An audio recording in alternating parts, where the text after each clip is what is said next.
Hey, what's up, everybody? Welcome back. Today I'm going to run through a little bit of a college football preview for this weekend. A slight glimpse at tonight's Vikings-Rams game. I kind of covered it a little bit last week or earlier in the week, so I'm not going to go a whole lot in.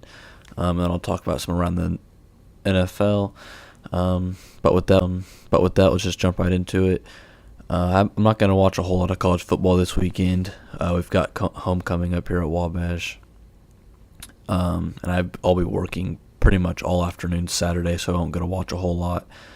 But I will be looking forward to watching Ole Miss LSU. I'm gonna have that one on my phone. That game's gonna be a good one. I saw Ole Miss is gonna be wearing some blue, like a powder blue jersey. That's a rumor that's going out right now. I'm excited to see that. That's gonna look pretty sick. Especially at LSU, because LSU always wears the home whites. But I mean, after that game, there's a few games Saturday night. Ohio State, Penn State's going to be a good one. Stanford, Notre Dame's a good game, and then there's South Carolina and Kentucky. All those kick off at 7:30. If I can get back and have a chance to watch it, I'm probably going to stick to Ohio State, Penn State.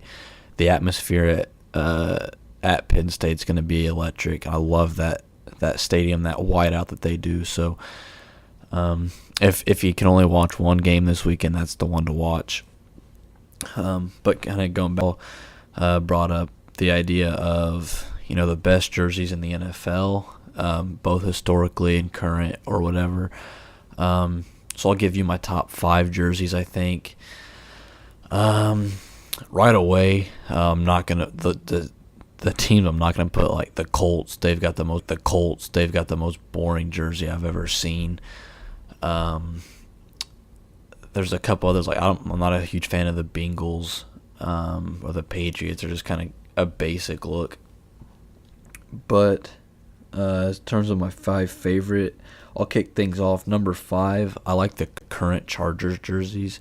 I know that's a little bit kind of unpopular opinion, just because a lot of people are fans of those powder blue that they wear, but I actually like the current navy and white that they have since they switched over a few years ago. I think it's a lot cleaner of a look, and I do like the powder blue a lot, but I don't know, for some reason this newer look appeals more to me. Number 4, I'm going to go with the Dallas Cowboys navy blue. I'm not a fan of their home whites, but when they are forced to wear the navy, I think I don't know, the blues aren't the same, first of all, which is weird, but the navy that they wear, typically, I think they wore it week 1 against the Panthers this year, actually. I love that look. It's so much cleaner with the silver gray pants. But they don't wear it a whole lot, so it's a little bit uncommon, and most people aren't even really accustomed to seeing it.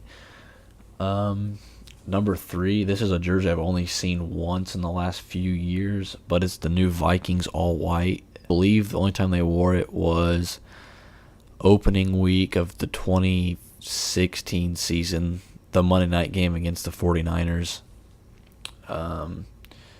They used to wear all whites all the time, and then they got better jerseys. They had the very, very crisp white shirt on white pants, and then they started wearing the purple pants more, which I've always wanted the purple pants, but now they wear them too much, and it's just a whole mess. But the all white, I think, is a really nice look. With that, let's see, number 2, I'm gonna say the Texans when they wear their red. It's also kind of like a new thing that, or not a new, but it's once a year at most they'll wear the red jersey.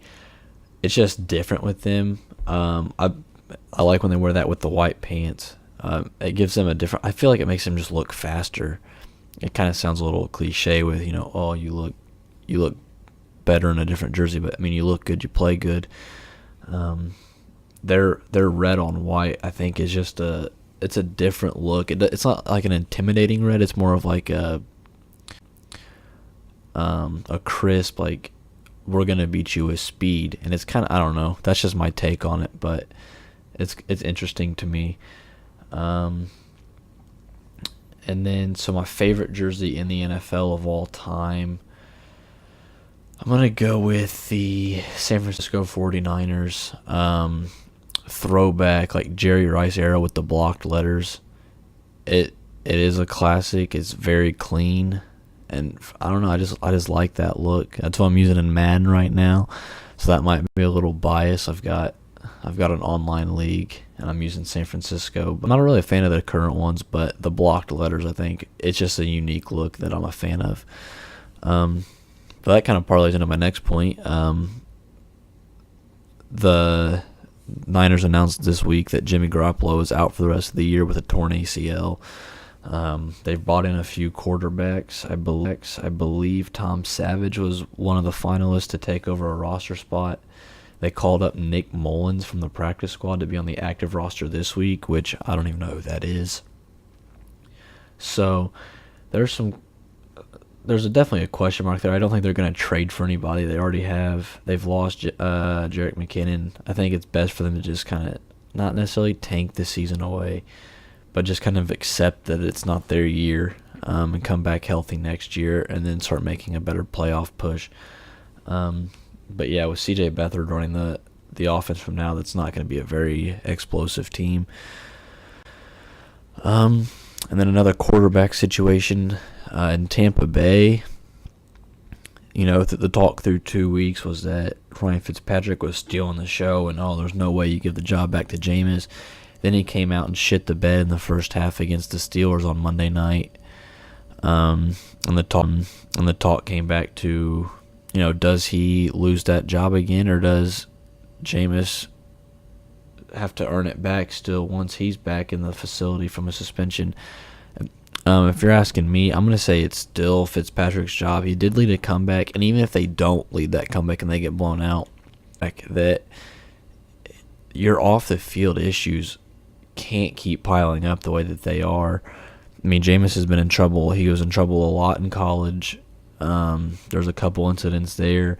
Gets the NFL, has a couple accusations, and then as soon as the suspension's almost up, one of the victims of his, I guess, had come back out with another detail from the story. I'm not going to dive into it because I don't know the full details, and I'm not going to act like I do. But just from what I know and what I've heard, he's not staying out of trouble. He's kind of acting like he's above the law. And if that's going to continue to happen, then they've got to move on. And I think Fitzpatrick's a guy that you can ride this season out, win a few games, draft a quarterback next year, and you can let Fitzpatrick kind of mentor that young guy. And you can, I think right now the Tampa Bay is on the hook for the 5th-year option with Winston. But if he's been suspended, there's some sort of right or a deal where they can void that, and they can actually get rid of him in the offseason, at no charge. It's not going to, his cap will not be a hit to their salary going into next year. So if that's what they choose to do, that's fine. They can also look to sign him to that 5th-year option, but then trade him away.